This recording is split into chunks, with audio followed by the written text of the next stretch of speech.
Are we ready? You ready? Captain. Is that loud enough for you? Welcome. You're listening to the Best of Investing on Talk 910. This is the show where we present valuable information about real estate, the financial markets, and other economic business of the day. And oh boy, we got some economics to talk about today.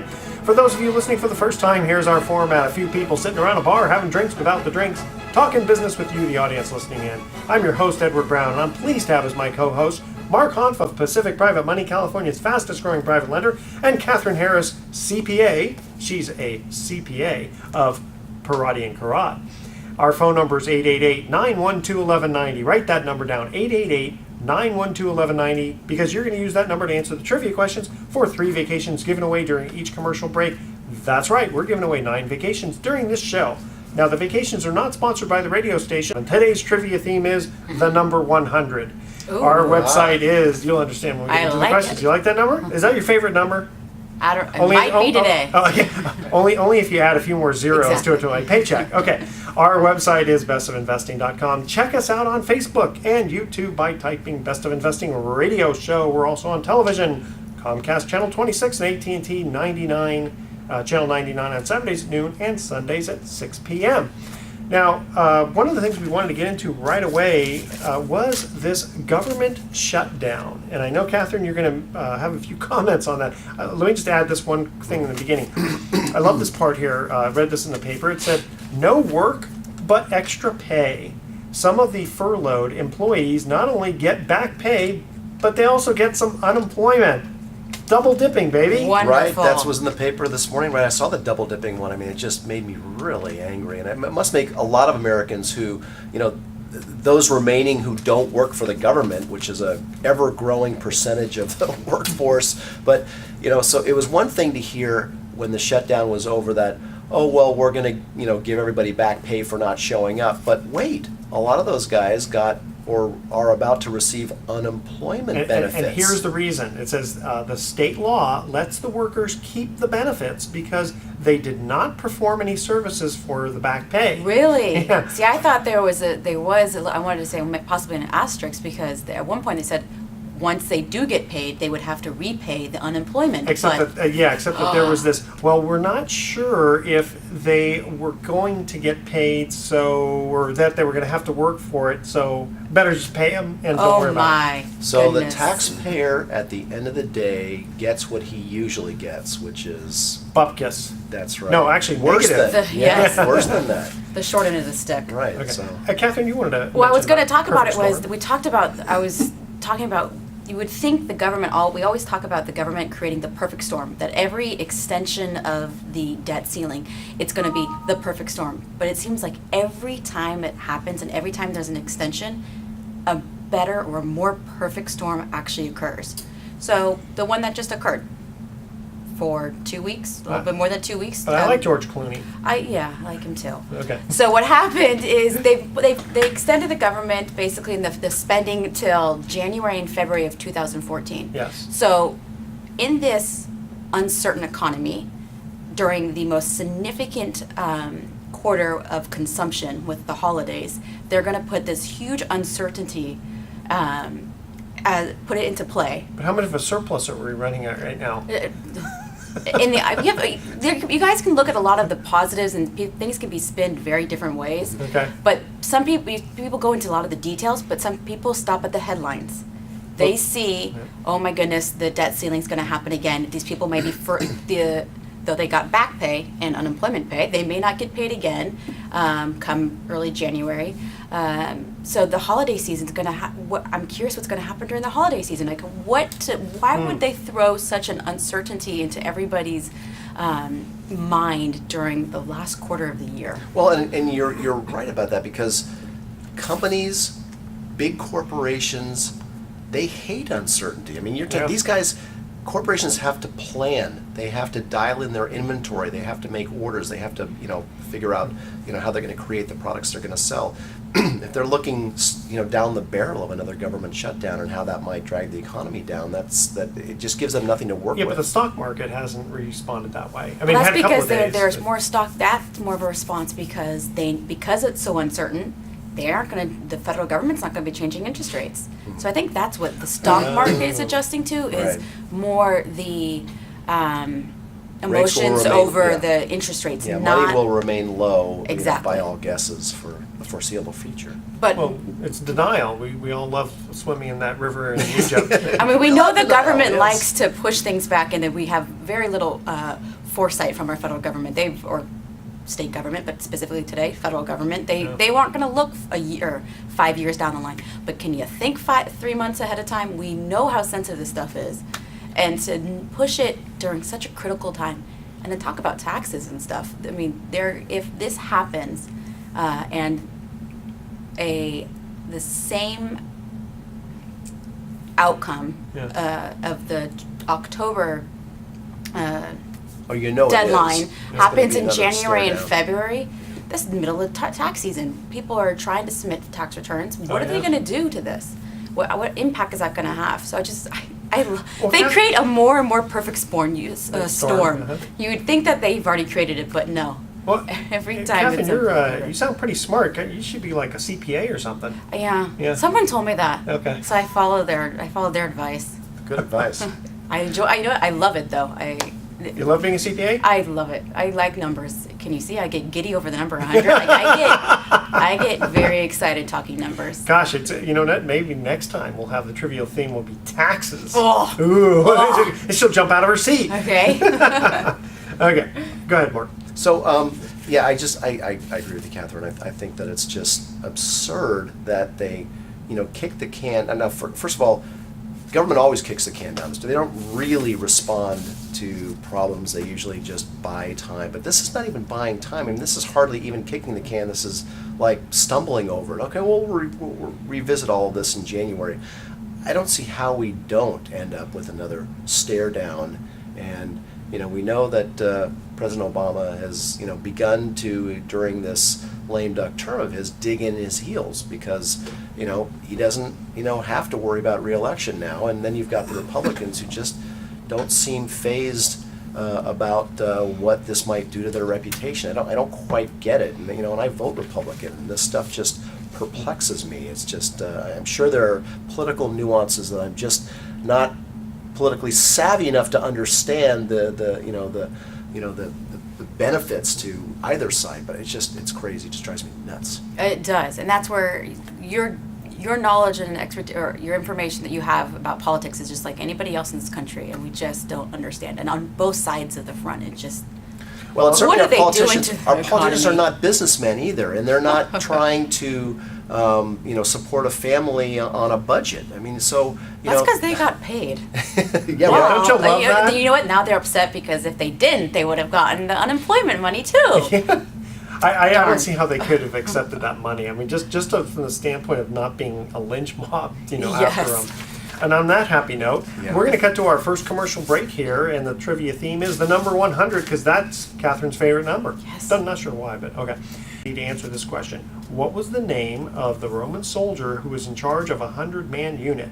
888-912-1190. Make sure to include your name, your email address. Speak slowly. Spell out your email one letter at a time. Don't touch that dial, because when the Best of Investing comes right back, we've got some emails where someone asked a question about tax planning, and we are in October, so that's getting pretty close to the end of time, or at least the end of the year.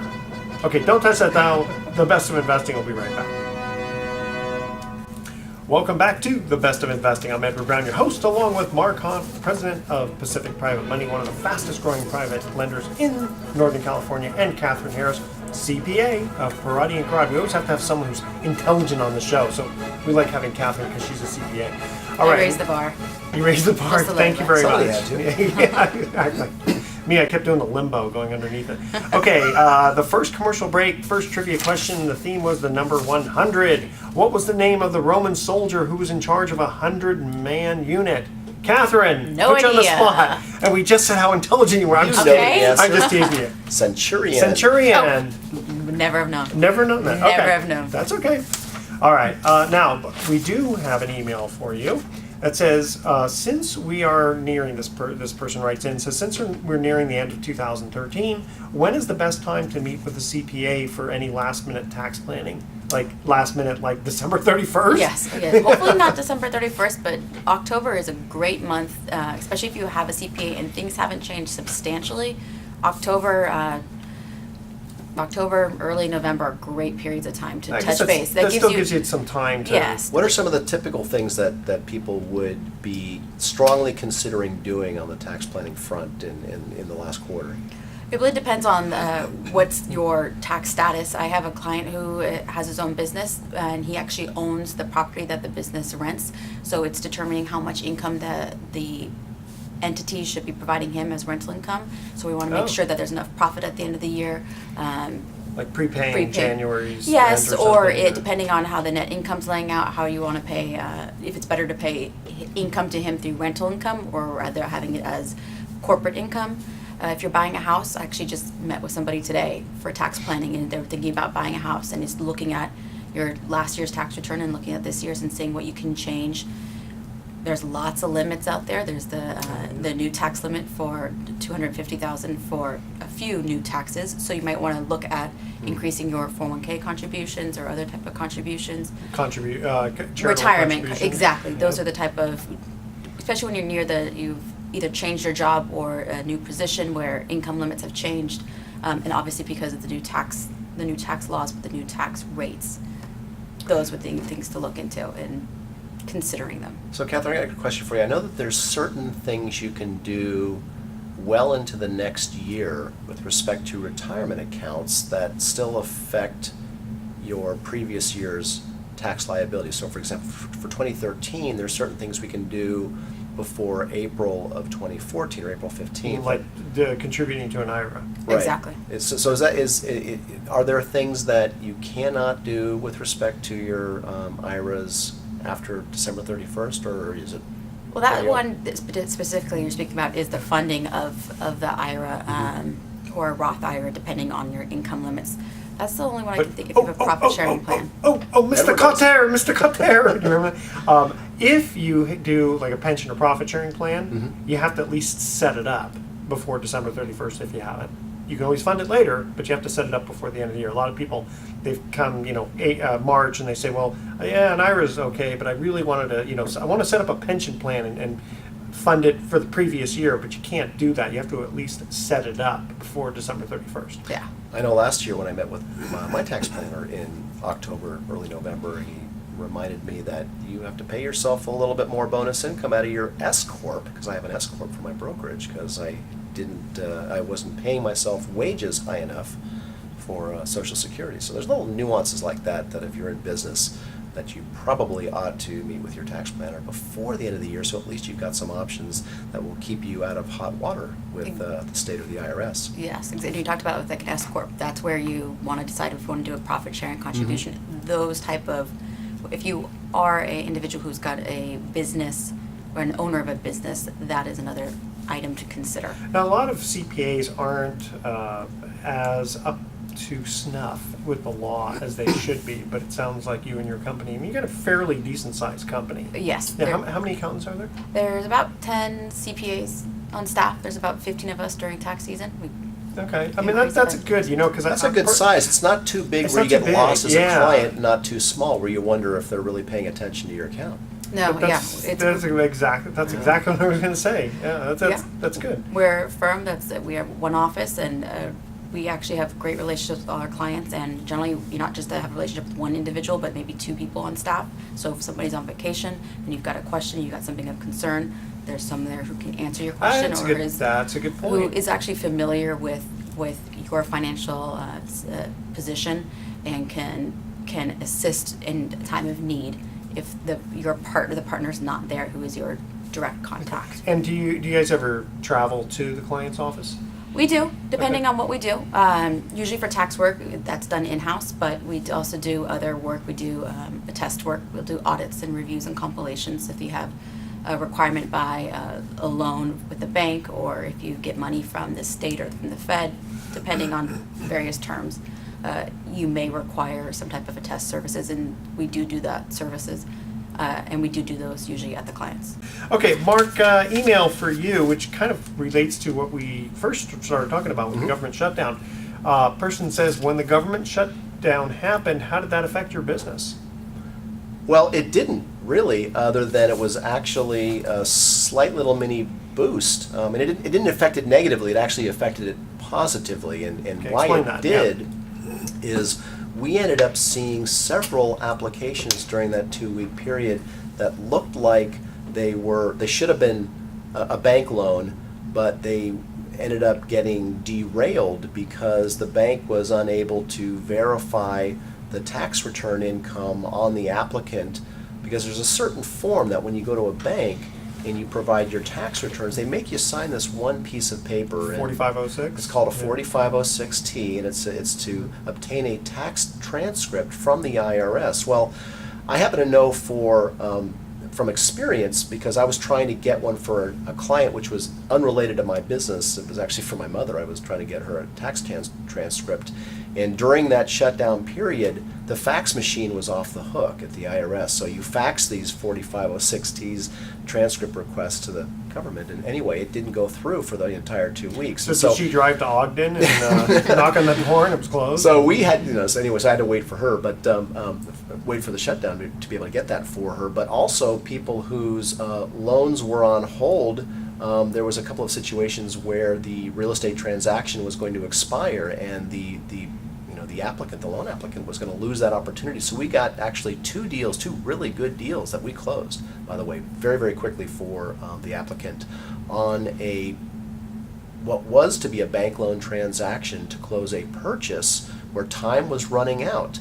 And again, a lot of the reasons why people come to our company, Pacific Private Money, is because they are running out of time, and maybe they thought they were going to get a bank loan or an FHA loan, but the contract is expiring. And in this market, a lot of sellers, they're just not going to wait around. And if there's no guarantee as a buyer that you're going to get the seller to agree to a loan extension. And in fact, one of the two deals that we ended up doing as a result of the government shutdown was one where there was already a previous extension granted, and the seller of the property, basically made it clear that they were not going to grant another extension, and they had a backup offer for actually more money than this buyer was buying the house for. So we stepped in.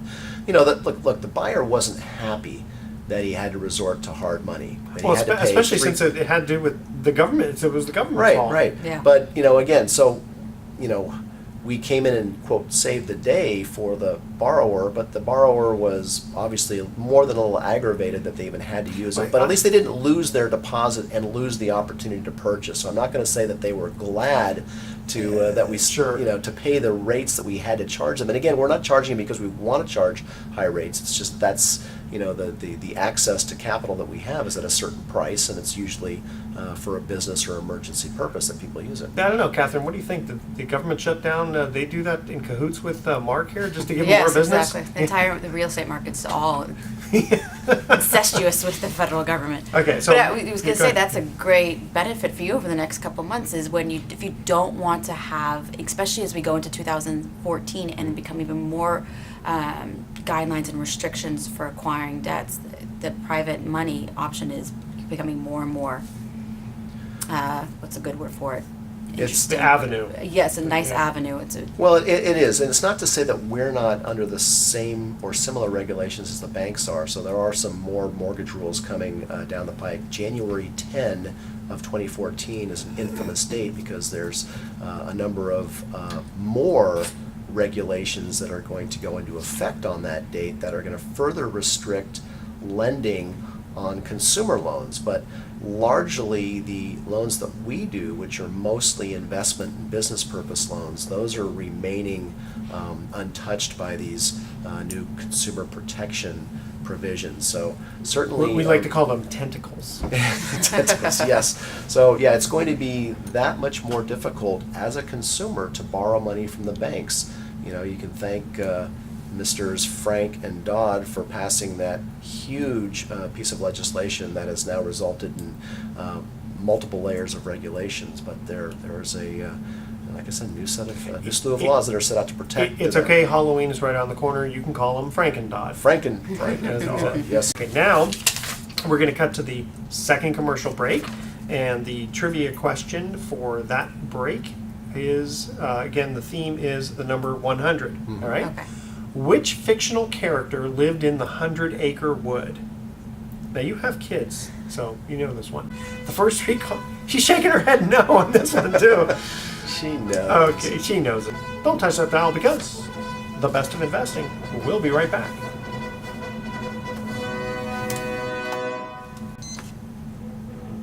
Welcome back to The Best of Investing. I'm Edward Brown, your host, along with Mark Hunt and Catherine Harris.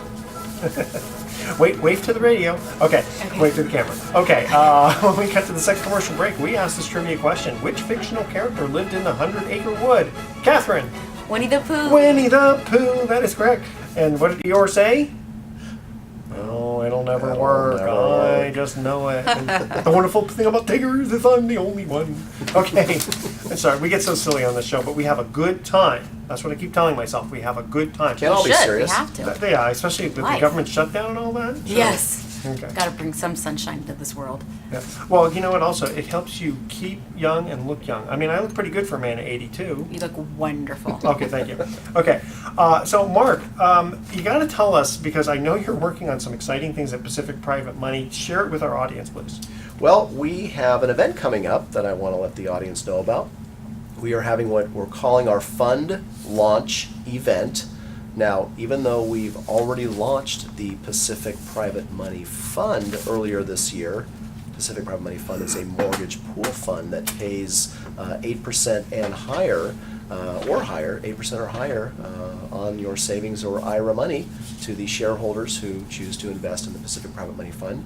We're going to have an event on Wednesday, November 6th at the Pedis Restaurant in Mill Valley, and it's at 6 p.m. So it's an evening event. It's going to be for about a couple hours. Oh, wait, is there food going to be there? Yes, there's going to be food. Okay, I'm there. There's going to be food, wine, hors say drinks. d'oeuvres, beer. It'll be a great event. We've already actually got quite a few RSVPs, but there's always a little bit of attrition there. The room will fill, will accommodate 100 people.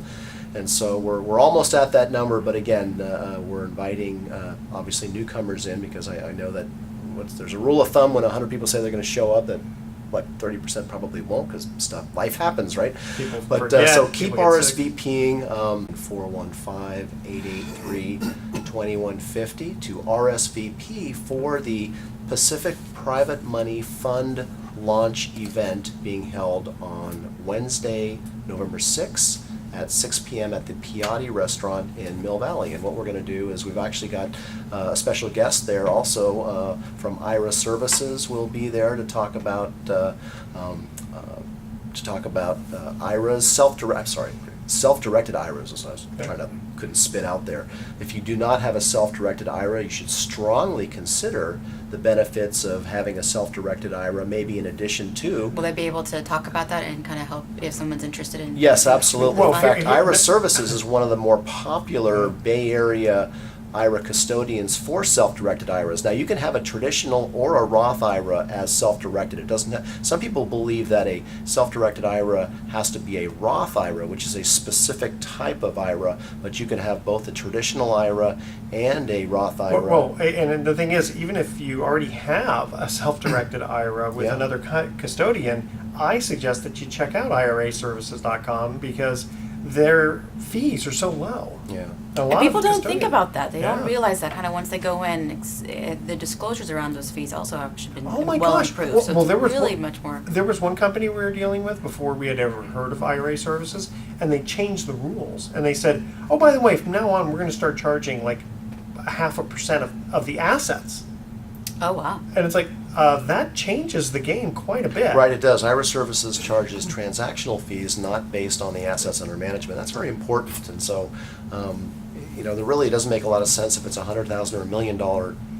No. Why would you want to pay more on the transaction? So, exactly. So the reason to have a self-directed IRA really is because a lot of clients at Pacific Private Money who want to invest in either trust deeds or our new mortgage pool fund, if you want to use IRA money, it needs to be from a self-directed account. You cannot use money in a IRA with one of the brokerage houses like Merrill or Schwab or some of these others. The only investments you can buy or purchase in those types of IRAs are stocks, bonds, mutual funds, something that's publicly traded. Now, if you want to buy real estate or real estate secured mortgages and other products like that, those are what's called alternative investments, and they're great investments. They're great opportunities to really boost the yield that you earn on your savings and retirement monies, but you just can't use a brokerage account for it. You need to open up an account, a self-directed account with an IRA custodian. Okay, well, I'm busting at the seams here because earlier on our other show, Mortgage Investing 101, Yeah. which is heard on 10 a.m. on KNEW 960, Mark shared with us, with the audience, a loan that he was working on.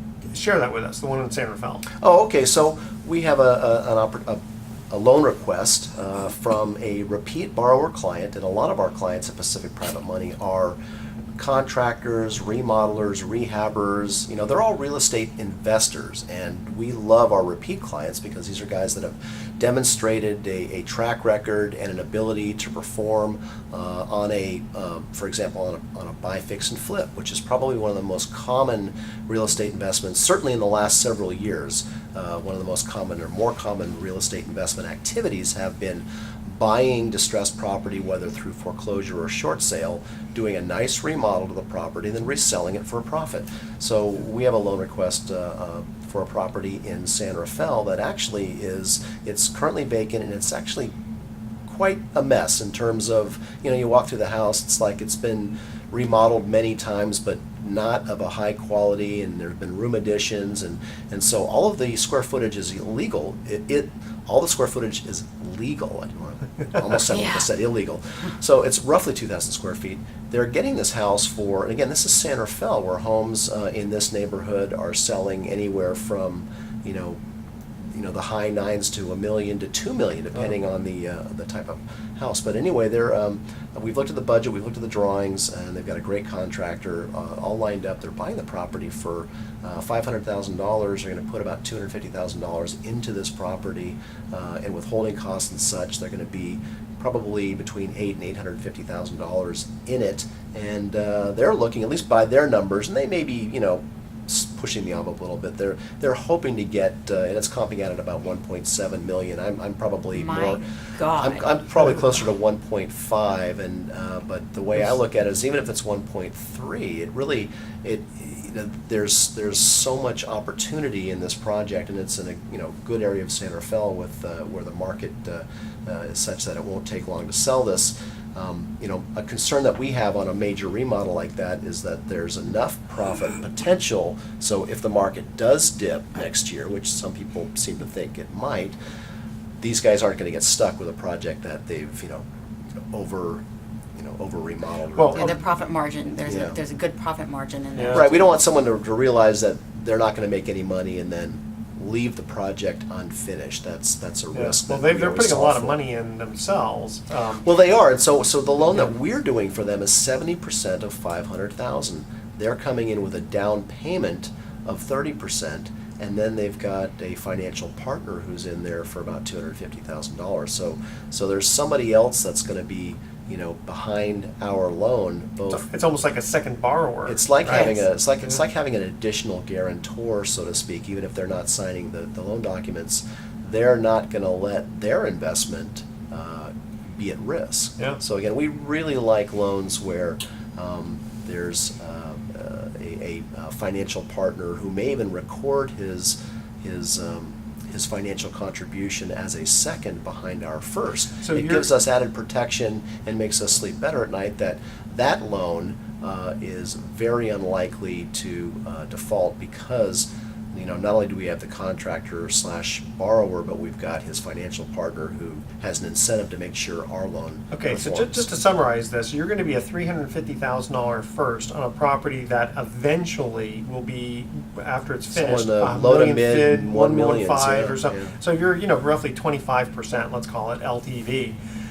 That's an and- extreme example. Most of the examples we do when we make a 70% purchase price loan on a remodel and flip, it's more common for our exposure to be, after the remodel, right around 45 to 50% of the Which market is still value. very conservative. It's Very still conservative. fabulous, yeah. And what are you earning what are you charging this This gentleman? particular lender, we're going to charge them because of The borrower. The borrower. This Yeah. particular borrower, because of the condition of the property, he's already agreed to an 11% note rate, and we haven't quite dialed in the points yet, but somewhere between 3 and 4. See, he's not a loan shark, he's a barracuda. There you go. Okay, But now. that also something yeah, you don't good. point out there is the points as well. So there's the return on the investment of just not just the interest, but you also get some revenue up front as well.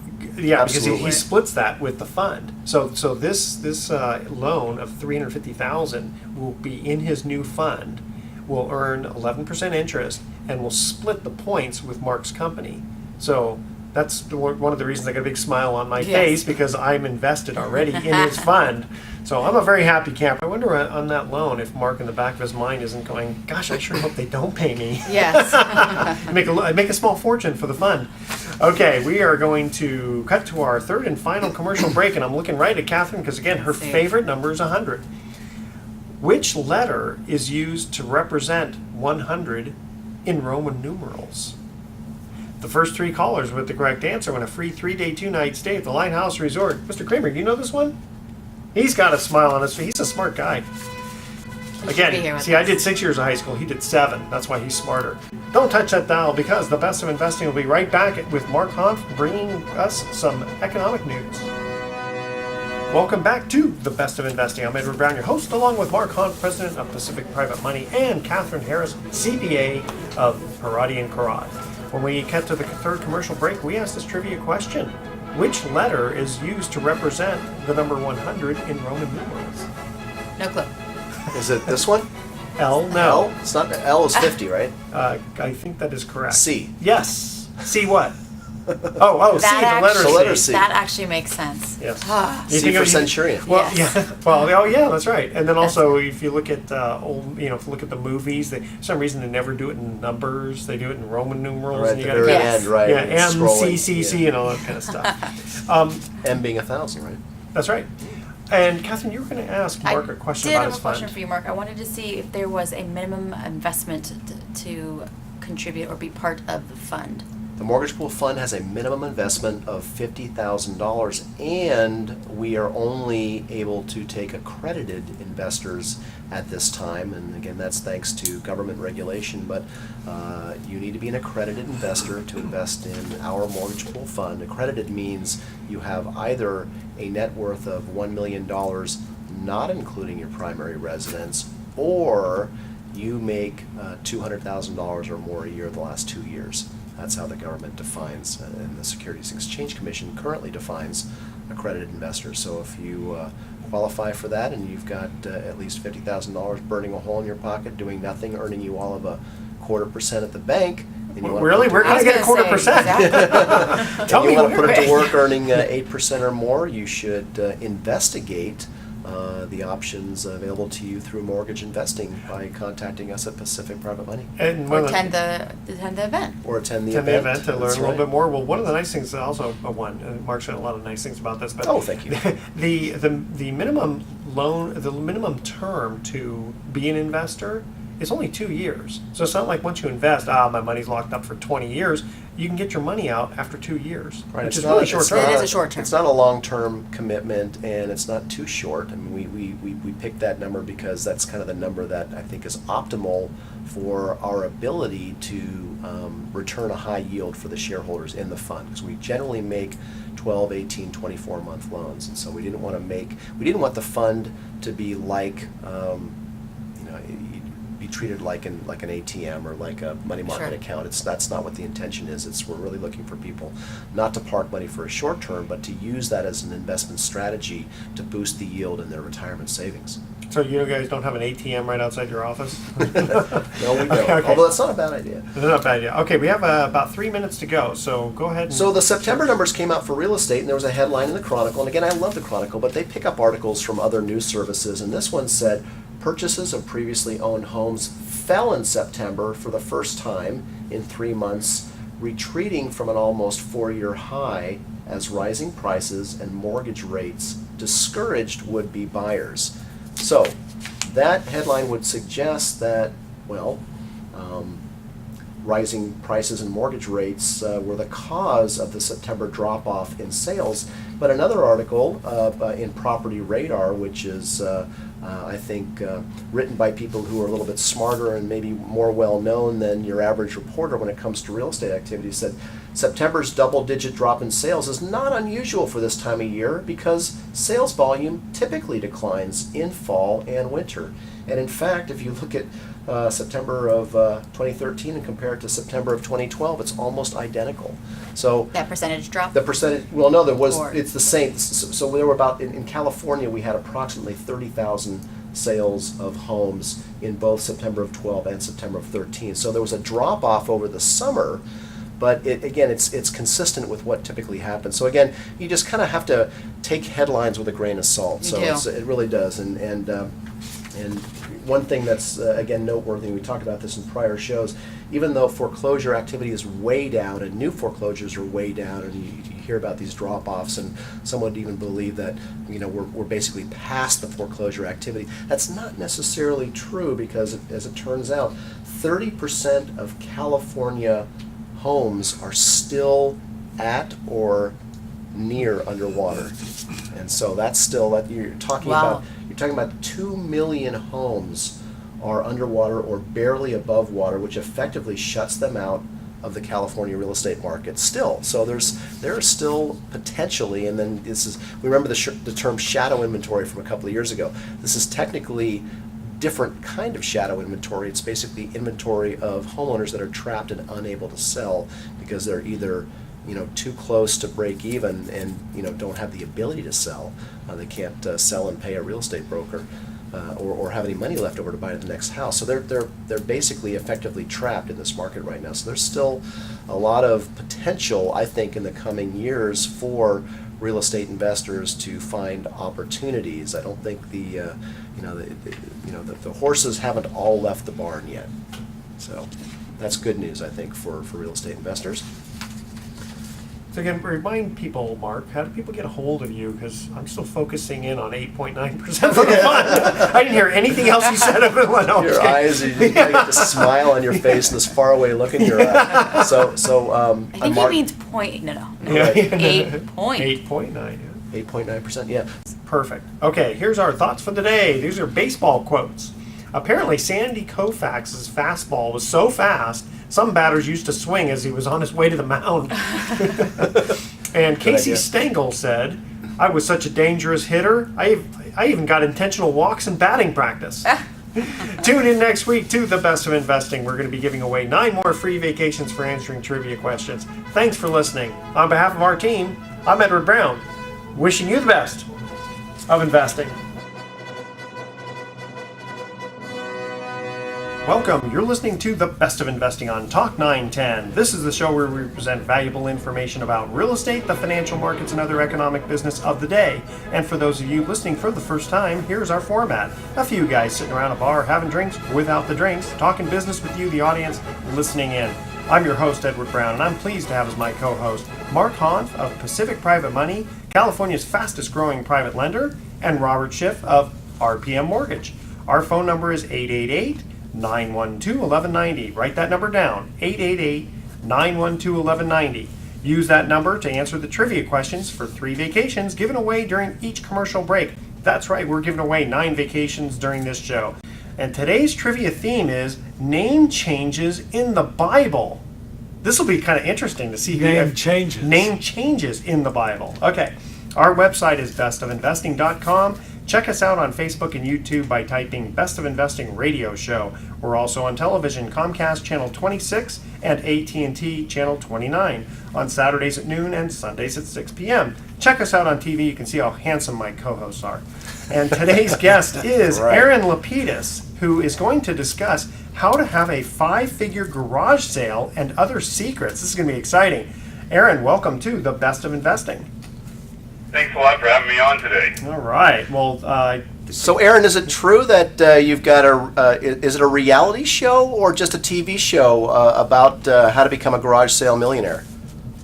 I was on PBS National for the last 8 years up until a few years ago. I've also written a column. I've had my own column for the Denver Post.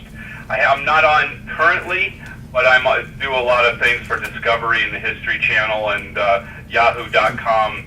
I do something for them, a video for them about every 4 months. Actually, I'm going to be on the middle of May. They're doing another 5-minute video with me working with the actual homeowners that want to have a great garage sale. Okay, now, Aaron, I'm still trying to sell my Commodore 64 that I've had from 1979 at my garage sale every week, and nobody keeps buying. Why is that?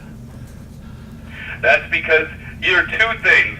One, all these young people have no idea what it is. It's like everybody asks me, I keep on trying to sell a typewriter. Yeah, exactly. Most people don't know what a typewriter is. So, second, you probably have it priced too high. I truly believe everything can sell if you have it priced at appropriate price. So you lower the price, I bet it'll go in a flash. Kind of reminds me of the guy who took a paper clip and kept trading up until he got a condo. Go ahead, Mark. So, Aaron, you've been making money finding gems, I guess, at the garage sales. What caused you to write a book about these secrets? I started doing that all these garage sales when I was nine years old with my mother, and got me interested and then it got me interested in learning about money, and then I realized I was good at buying and selling stuff. And then it came to '09 where everybody was losing their job and people were desperate and did not know how to pay for their mortgage and everything like that. And one of my friends knew I was writing a book already and felt that if I could, instead of writing what I was writing about, which was how to collect things and how to take care of them, why not change it to actually how I made my money? And this book, people could use it to help them out of their bind. Because I talk about in the book about how to, it's not a get rich quick scheme, it's all about use what you have in your home and market your garage sale well, and then suddenly you get a bankroll of money, and then you just keep on flipping it over by going to other people's garage sales and finding those gems, and that's where it all kind of sprang from. Yeah, and I guess you can't make too many. If you make too many, book like that. Aaron, if you make too many mistakes, though, that bankroll goes quickly, doesn't it? That is true, and that's why people, if they think that they can just read the book and start tomorrow and make a lot of money, is going to be mistaken. You got to hone your craft. A lot of people want to just know that I wrote the book and just ask me a couple tips to help them go out to hit a garage sale. It doesn't work that well away. You need to really, you read the whole book, then you focus in on a couple collectibles you really like antiques or coins or stamps or baseball cards. You hone in on your craft on like 4 or 5 things, and then you can get really good on buying stuff at garage sales and then flipping it on eBay. Yeah, I'm still trying to find those $100,000 paper money that trying to collect that, but that's tough. Or the golden nickel. The golden nickel, yeah. Go ahead. So how do you, when you go look at a garage sale, how do you determine whether you see something of value that you're going to be able to make money on? Oh my God, look at that. Here I go, eBay, I'm going to be a millionaire, or it's not really worth the $15 you spent on it. How do you determine that? What I do when I hit a garage sale, first, a lot of times I'm in a car and I will just only basically slow down. If something doesn't trigger me to see it, I don't have the time. Basically, you need to plot your course on the day of going to a garage sale. You use this great website called tagsellit.com, and it plots out all the garage sales in your neighborhood and surrounding. And so you make a map of where you're going to go, and basically time is money. You start out at like 7 in the morning, and you need to, by 10 o'clock, all the good things are gone. Yeah, in fact, there's a lot of times you can do it before it even opens. When I find something I really like, I stop.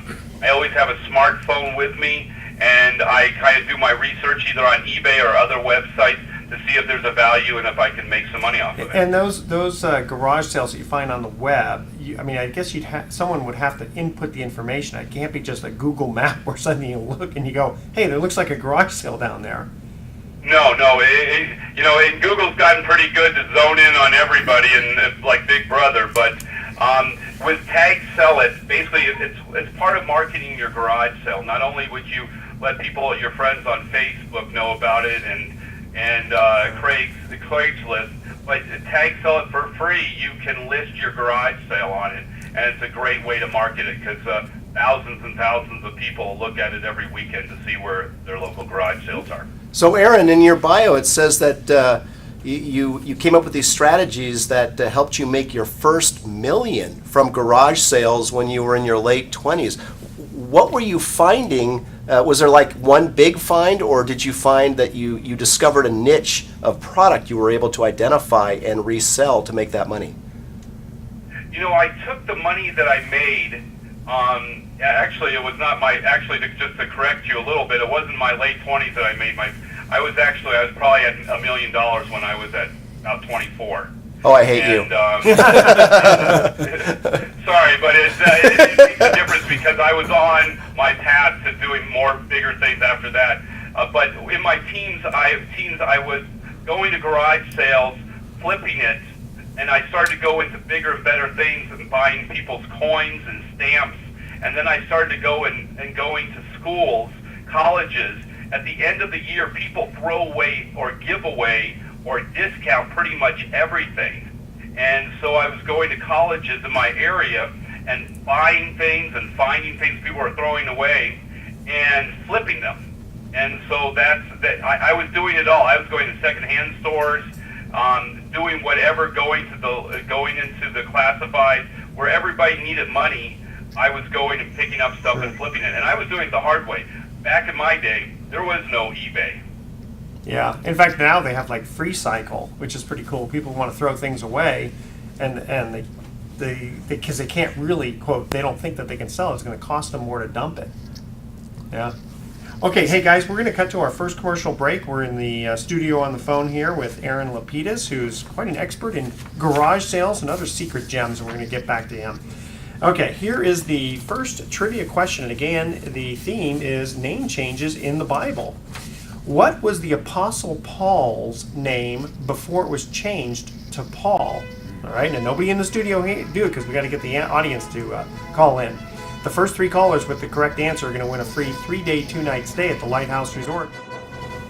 Welcome back to The Best of Investing. I'm Edward Brown, your host, along with my co-host Mark Hanf of Pacific Private Money and Robert Schiff of RPM Mortgage. We're in the studio here with Aaron Lapidus, who is an expert in garage sales and other secretive stuff like that. And when we got to the first commercial break, we asked this trivia question because the theme is name changes in the Bible. What was the Apostle Paul's name before it was changed to Paul? Anybody know the answer to that? Saul? Saul, that is correct. Saul of Tarsus. Okay, and Robert, I think you wanted to ask a question. Oh, can I ask this one really quickly? Okay. In your information here, Aaron, you said the trick to hosting a $100,000 estate sale by yourself. Now, I'm assuming the first thing is not to be the person who's dead because you don't make too much money. So, how do you do that? You know, the big thing where people, you know, when their parents get moved into a nursing home or somebody passes away, they're usually in a rush. They usually live in another state. They need to get the house ready to sell it. They don't have time. So they hire an outside group of people to come on in, price everything, and sell it. And usually those people will take anywhere from 30 to 40% of every item sold. On top of it, they will price things to sell, not price them to push the envelope and get the absolute amount of money, not to price them to think about using eBay or maybe going into a high-end auction. They will price it to sell that weekend. Now, it's interesting, though, Aaron. I was going to say that. Those two things really hurt. Except, you know what's interesting is where we live over here, surprisingly, a few estate sales, garage sales that I've been to, it was ridiculous. It was like 10 times overpriced what it should have been, rather than, quickly let's just sell it, get our commission, and leave. And I don't know, who was doing the auctioning, but or it wasn't necessarily an auction. It was just, an estate sale. You just go in and look at furniture and dishware and whatever else they had, but it was not a garage sale. I wonder if those are true liquidations, though, when some of those estate sales, I think, are just a business model that are Exactly. made to look or appear like an estate sale. Well, it's Quite an estate sale because it says an estate sale. Yeah, It's the yeah. garage, it's the estate sale, and the estate is the garage.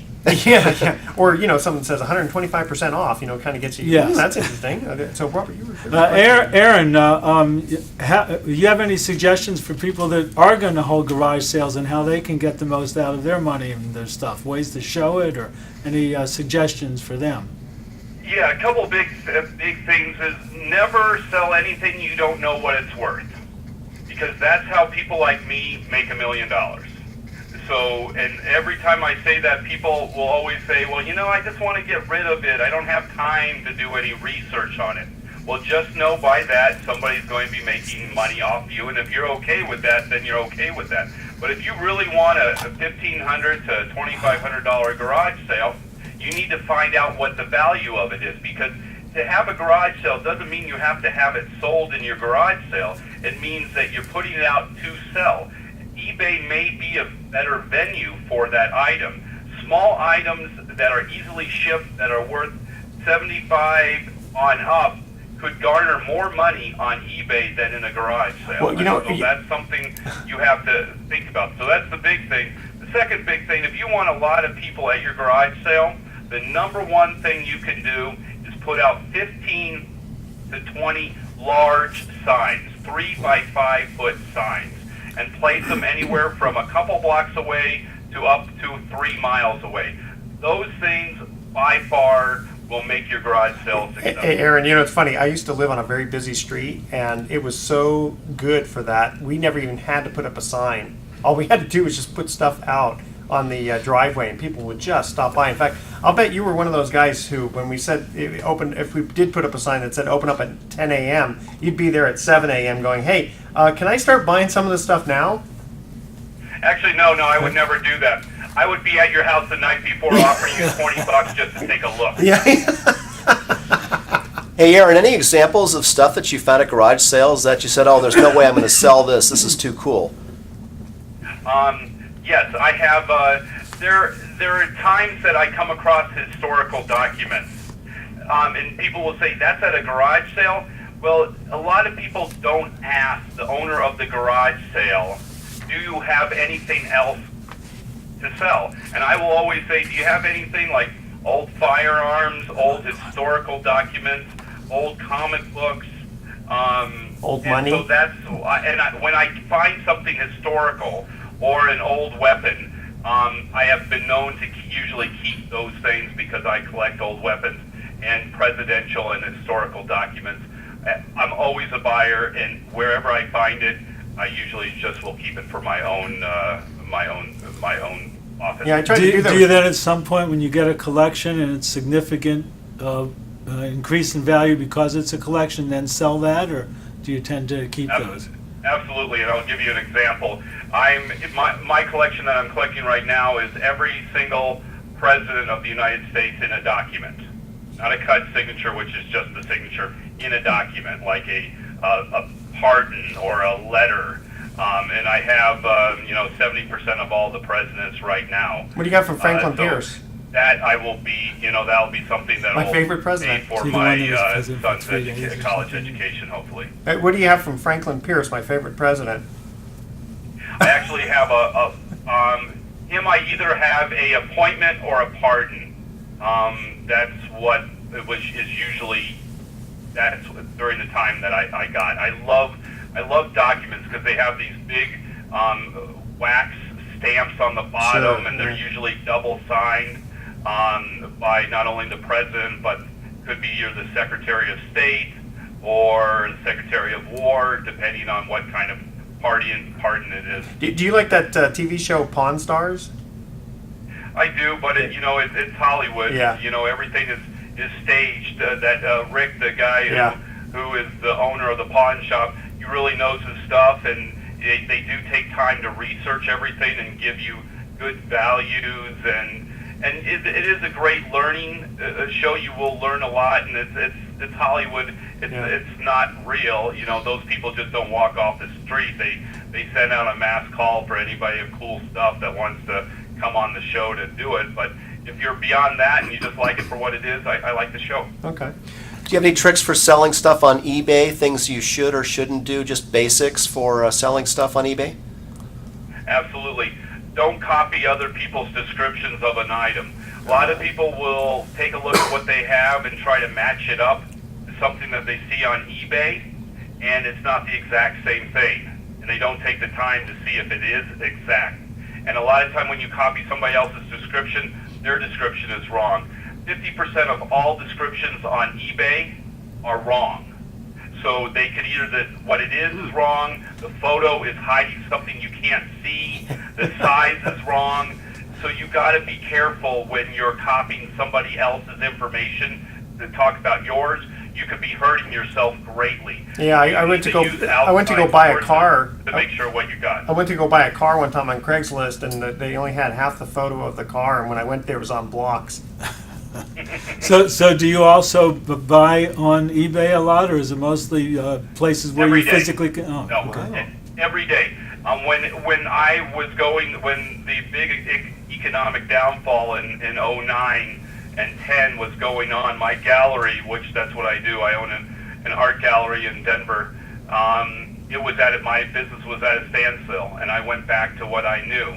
And the only way I could generate cash to keep my gallery afloat was buying stuff on eBay. And a lot of stuff I was buying, people had no idea what they had. They described it wrong, they took bad pictures, and nobody was asking the right questions.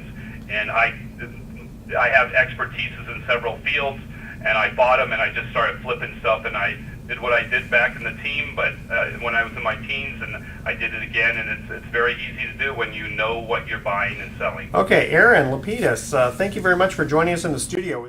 All right, guys, we had a good show today, and here's our thoughts for the day. Everything that comes out of your mouth should be the truth, but not all truth needs to be said. As in, when your wife asks, honey, does this dress make me look fat? Yeah, I'm not falling for that one again. I want to keep the rest of my teeth.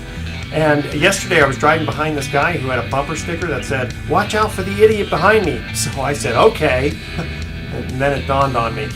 Okay, tune in next week to The Best of Investing. We're going to be giving away 9 more free vacations for answering trivia questions. On behalf of our team, I'm Edward Brown, wishing you the best of investing. So long.